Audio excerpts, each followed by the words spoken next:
control, power from the start. They didn't go out too quickly though. They've had plenty left in reserve.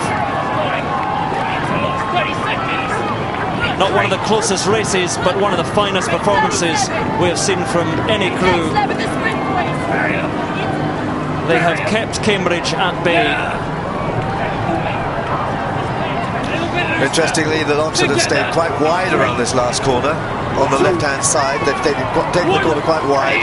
Cambridge have closed in onto that station very much, onto that side of the river, and it's this really now into the last minute as they move into the finishing line. Cambridge still with a slightly higher stroke rate, but into the final straight they come. And the pace, of course, from Oxford has dropped slightly. Hunched figures, tired, but their job is almost done. 2, 1. And the gap remains a considerable lead. It's going to be a handsome victory for Oxford. They began the race less fancied, but as it went on, they simply grew in strength. And after defeat last year in 2011, the Thames belongs to Oxford. To them, the victory, the smiles, the celebrations, the spoils, everything is theirs. And Cambridge have what is left. Utterly dominated from start to finish. Andrew, about four lengths, about 14 seconds there to Oxford.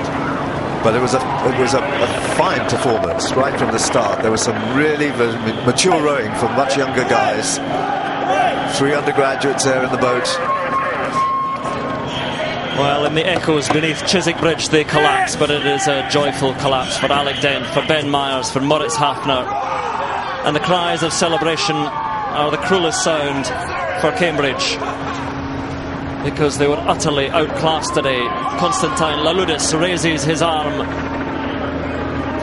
and all the smiles for Cambridge. The picture says it all.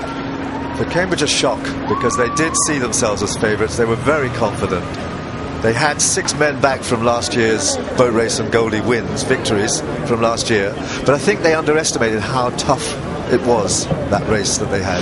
Moritz Hafner is clambering his way forward over George Whittaker and Simon Hislop, 2 men who have, this is their one and only chance for boat race glory, and my, how they have taken it. And a high 5, a low 5 with Sam Winterlevy, the Cox. But it is the contrast, it's the joy and the celebration of Oxford, and it is that shock from Cambridge, because they have been a joyful crew throughout the season, and they had that victory last year. 3 of them did, but today it is nothing. Moritz Hafner can walk up and down the boat like that because he's very light. He's very athletic. Well, a look at the Cambridge crew and thoughts from a former Cambridge president in Wayne Pommen. They'll be very disappointed, and I agree with what Dan was saying about how they'll be shocked. I mean, the Oxford crew, they were lighter, they were less experienced. Cambridge have been listening to this talk all year about how they were favourites, and of course they try to ignore that. But, you know, Oxford did an amazing job, broke the race open on them very quickly up around Hammersmith, and so you can just see the look of shock on the face of the Cambridge guys right now. As you think about the big margins of victory in recent times, well, Oxford had a 6th length victory in 2008. That was dreadful weather, though, a very slow time. Cambridge 2004, 6 lengths, but it's very rare in these modern times when the coaching's so good and the crews are so professionally drilled that you have a victory as emphatic as that. Absolutely, yeah. I mean, this was around 4 lengths. I think it was about 12, 13 seconds, and it was just over 4 lengths. It's a good victory and a very steady, solid performance right the way through. It was just very, very well drilled. All credit to Sean Bowden for putting together a less experienced crew. Only 1 man remaining from last year, so he had to knit a whole new group of people together into a cohesive boat, and it's worked brilliantly for him. Arms aloft from the Cambridge 8 and the Cox. Ben Myers, Alec Dent, Ben Ellison in the white cap.